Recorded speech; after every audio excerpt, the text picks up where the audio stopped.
Thank you very much. Thank you. Well, thank you, President Powers, Provost Fenves, deans, members of the faculty, family and friends, and most importantly, the class of 2014. It is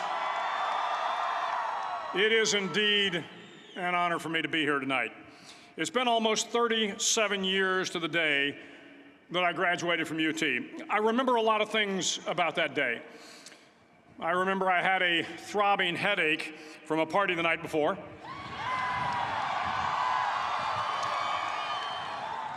I remember I had a serious girlfriend, who I later married.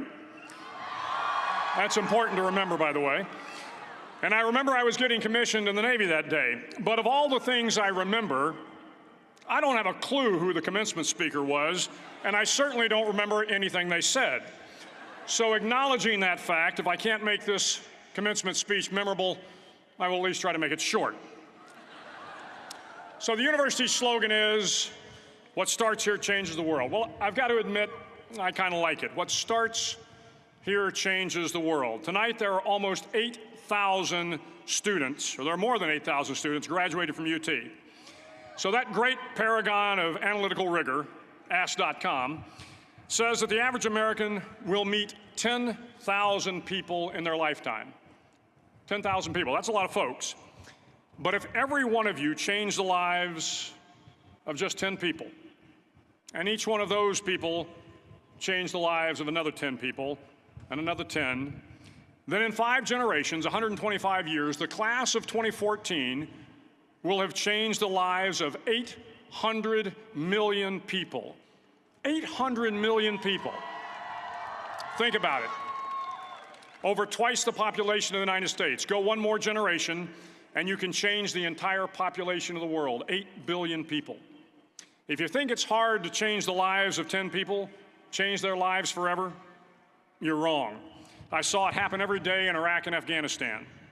A young Army officer makes a decision to go left instead of right down a road in Baghdad, and the 10 soldiers with him are saved from a close-in ambush.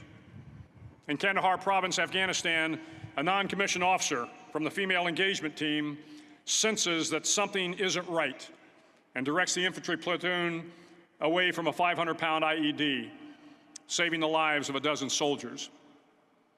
But if you think about it, not only were those soldiers saved by the decisions of one person, but their children were saved, and their children's children. Generations were saved by one decision, one person. But changing the world can happen anywhere, and anyone can do it. So what starts here can indeed change the world. But the question is, what will the world look like after you change it? Well, I'm confident that it will look much, much better. But if you'll humor this old sailor for just a moment, I have a few suggestions that may help you on your way to a better world. And while these lessons were learned during my time in the military, I can assure you that it matters not whether you ever served a day in uniform. It matters not your gender, your ethnic or religious background, your orientation, or your social status. Our struggles in this world are similar, and the lessons to overcome those struggles and to move forward, changing ourselves and changing the world around us, will apply equally to all. I've been a Navy SEAL for 36 years, but it all began when I left UT for basic SEAL training in Coronado, California. Basic SEAL training is 6 months of long, torturous runs in the soft sand, midnight swims in the cold water off San Diego, obstacle courses, unending calisthenics, days without sleep, and always being cold, wet, and miserable. It is 6 months of being constantly harassed by professionally trained warriors who seek to find the weak of mind and body and eliminate them from ever becoming a Navy SEAL. But the training also seeks to find those students who can lead in an environment of constant stress, chaos, failure, and hardships. To me, basic SEAL training was a lifetime of challenges crammed into 6 months. So here are the 10 lessons I learned from basic SEAL training that hopefully will be of value to you as you move forward in life. Every morning in SEAL training, my instructors, who at the time were all Vietnam veterans, would show up in my barracks room, and the first thing they'd do was inspect my bed. If you did it right, the corners would be square, the covers would be pulled tight, the pillow centered just under the headboard, and the extra blanket folded neatly at the foot of the rack. It was a simple task, mundane at best, but every morning we were required to make our bed to perfection. It seemed a little ridiculous at the time, particularly in light of the fact that we were aspiring to be real warriors, tough, battle-hardened SEALs. But the wisdom of this simple act has been proven to me many times over. If you make your bed every morning, you will have accomplished the first task of the day. It will give you a small sense of pride, and it will encourage you to do another task, and another, and another. And by the end of the day, that one task completed will have turned into many tasks completed. Making your bed will also reinforce the fact that the little things in life matter. If you can't do the little things right, you'll never be able to do the big things right. And if by chance you have a miserable day, you will come home to a bed that is made, that you made. And a made bed gives you encouragement that tomorrow will be better. So if you want to change the world, start off by making your bed. During SEAL training, the students are all broken down into boat crews. Each crew is 7 students, 3 on each side of a small rubber boat, and 1 coxswain to help guide the dinghy. Every day, your boat crew forms up on the beach and is instructed to get through the surf zone and paddle several miles down the coast. In the winter, the surf off San Diego can get to be 8 to 10 feet high, and it is exceedingly difficult to paddle through the plunging surf unless everyone digs in. Every paddle must be synchronized to the stroke count of the coxswain. Everyone must exert equal effort, or the boat will turn against the wave and be unceremoniously dumped back on the beach. For the boat to make it to its destination, everyone must paddle. You can't change the world alone. You will need some help. And to truly get from your starting point to your destination takes friends, colleagues, the goodwill of strangers, and a strong coxswain to guide you. If you want to change the world, find someone to help you paddle. Over a few weeks of difficult training, my SEAL class, which started with 150 men, was down to just 42. There were now 6 boat crews of 7 men each. I was in the boat with the tall guys, but the best boat crew we had was made up of the little guys, the Munchkin crew, we called them. No one was over 5'5". The Munchkin boat crew had 1 American Indian, 1 African American, 1 Polish American, 1 Greek American, 1 Italian American, and 2 tough kids from the Midwest. They out-paddled, outran, and outswam all the other boat crews. The big men in the other boat crews would always make good-natured fun of the tiny little flippers the Munchkins put on their tiny little feet prior to every swim. But somehow these little guys from every corner of the nation and the world always had the last laugh, swimming faster than everyone and reaching the shore long before the rest of us. SEAL training was a great equalizer. Nothing mattered but your will to succeed, not your color, not your ethnic background, not your education, not your social status. If you want to change the world, measure a person by the size of their heart, not by the size of their flippers. Several times a week, the instructors would line up the class and do a uniform inspection. It was exceptionally thorough. Your hat had to be perfectly starched, your uniform immaculately pressed, your belt buckle shiny and void of any smudges. But it seemed that no matter how much effort you put into starching your hat or pressing your uniform or polishing your belt buckle, it just wasn't good enough. The instructors would find something wrong. For failing the uniform inspection, the student had to run, fully clothed, into the surf zone, then wet from head to toe, roll around on the beach until every part of your body was covered with sand. The effect was known as a sugar cookie. You stayed in the uniform the rest of the day, cold, wet, and sandy. There were many a student who just couldn't accept the fact that all their efforts were in vain, that no matter how hard they tried to get the uniform right, it went unappreciated. Those students didn't make it through training. Those students didn't understand the purpose of the drill. You were never going to succeed. You were never going to have a perfect uniform. The instructors weren't going to allow it. Sometimes, no matter how well you prepare or how well you perform, you still end up as a sugar cookie. It's just the way life is sometimes. If you want to change the world, get over being a sugar cookie and keep moving forward. Every day during training, you were challenged with multiple physical events: long runs, long swims, obstacle courses, hours of calisthenics, something designed to test your mettle. Every event had standards, times you had to meet. If you failed to meet those times, those standards, your name was posted on a list, and at the end of the day, those on the list were invited to a circus. A circus was 2 hours of additional calisthenics, designed to wear you down, to break your spirit, to force you to quit. No one wanted a circus. A circus meant that for that day, you didn't measure up. A circus meant more fatigue, and more fatigue meant that the following day would be more difficult, and more circuses were likely. But at some time during SEAL training, everyone made the circus list. But an interesting thing happened to those who were constantly on the list. Over time, those students who did 2 hours of extra calisthenics got stronger and stronger. The pain of the circuses built inner strength and physical resiliency. Life is filled with circuses. You will fail. You will likely fail often. It will be painful. It will be discouraging.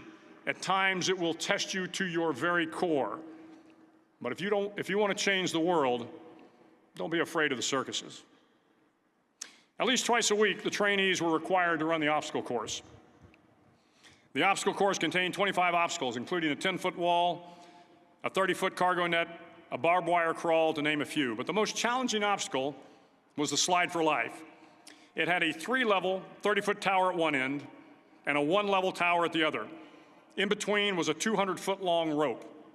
You had to climb the 3-tiered tower, and once at the top, you grabbed the rope, swung underneath the rope, and pulled yourself hand over hand until you got to the other end.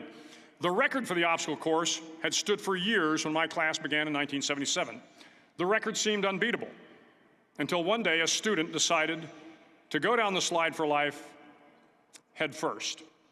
Instead of swinging his body underneath the rope and inching his way down, he bravely mounted the top of the rope and thrust himself forward. It was a dangerous move, seemingly foolish and fraught with risk. Failure could mean injury and being dropped from the course. Without hesitation, the student slid down the rope perilously fast. Instead of several minutes, it only took him half that time. And by the end of the course, he had broken the record. If you want to change the world, sometimes you have to slide down the obstacles head first. During the land warfare phase of training, the students are flown out to San Clemente Island, which lies off the coast of San Diego. The waters off San Clemente are a breeding ground for the great white sharks. To pass SEAL training, there are a series of long swims that must be completed. One is the night swim. Before the swim, the instructors joyfully brief the students on all the species of sharks that inhabit the waters off San Clemente. They assure you, however, that no student has ever been eaten by a shark, at least not that they can remember. But you are also taught that if a shark begins to circle your position, stand your ground. Do not swim away. Do not act afraid. And if the shark, hungry for a midnight snack, darts towards you, then summons up all your strength and punch him in the snout, and he will turn and swim away. There are a lot of sharks in the world. If you hope to complete the swim, you will have to deal with them. So if you want to change the world, don't back down from the sharks. As Navy SEALs, one of our jobs is to conduct underwater attacks against enemy shipping. We practice this technique extensively during training. The ship attack mission is where a pair of SEAL divers is dropped off outside an enemy harbor and then swims well over 2 miles underwater, using nothing but a depth gauge and a compass to get to the target. During the entire swim, even well below the surface, there is some light that comes through. It is comforting to know that there is open water above you. But as you approach the ship, which is tied to a pier, the light begins to fade. The steel structure of the ship blocks the moonlight. It blocks the surrounding street lamps.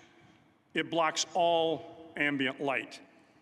To be successful in your mission, you have to swim under the ship and find the keel, the center line, and the deepest part of the ship. This is your objective. But the keel is also the darkest part of the ship, where you cannot see your hand in front of your face, where the noise from the ship's machinery is deafening, and where it gets to be easily disoriented, and you can fail. Every SEAL knows that under the keel, at that darkest moment of the mission, is a time when you need to be calm, when you must be calm, when you must be composed, when all your tactical skills, your physical power, and your inner strength must be brought to bear. If you want to change the world, you must be your very best in the darkest moments. The 9th week of training is referred to as Hell Week. It is 6 days of no sleep, constant physical and mental harassment, and one special day at the Mud Flats. The Mud Flats are an area between San Diego and Tijuana where the water runs off and creates the Tijuana Sloughs, a swampy patch of terrain where the mud will engulf you. It is on Wednesday of Hell Week that you paddle down to the Mud Flats and spend the next 15 hours trying to survive this freezing cold, the howling wind, and the incessant pressure to quit from the instructors. As the sun began to set that Wednesday evening, my training class, having committed some egregious infraction of the rules, was ordered into the mud. The mud consumed each man till there was nothing visible but our heads. The instructors told us we could leave the mud if only 5 men would quit. Only 5 men, just 5 men, and we could get out of the oppressive cold. Looking around the mud flat, it was apparent that some students were about to give up. It was still over 8 hours till the sun came up. 8 more hours of bone-chilling cold. The chattering teeth and the shivering moans of the trainees were so loud, it was hard to hear anything. And then one voice began to echo through the night. One voice raised in song. The song was terribly out of tune, but sung with great enthusiasm. One voice became 2, and 2 became 3, and before long, everyone in the class was singing. The instructors threatened us with more time in the mud if we kept up the singing, but the singing persisted. And somehow the mud seemed a little warmer, and the wind a little tamer, and the dawn not so far away. If I have learned anything in my time traveling the world, it is the power of hope. The power of one person, a Washington, a Lincoln, King, Mandela, and even a young girl from Pakistan, Malala. One person can change the world by giving people hope. So if you want to change the world, start singing when you're up to your neck in mud. Finally, in SEAL training, there's a bell. A brass bell that hangs in the center of the compound for all the students to see. All you have to do to quit is ring the bell. Ring the bell, and you no longer have to wake up at 5 o'clock. Ring the bell, and you no longer have to be in the freezing cold swims. Ring the bell, and you no longer have to do the runs, the obstacle course, the PT, and you no longer have to endure the hardships of training. All you have to do is ring the bell to get out. If you want to change the world, don't ever, ever ring the bell. To the class of 2014, you are moments away from graduating, moments away from beginning your journey through life, moments away from starting to change the world for the better. It will not be easy, but you are the class of 2014, the class that can affect the lives of 800 million people in the next century.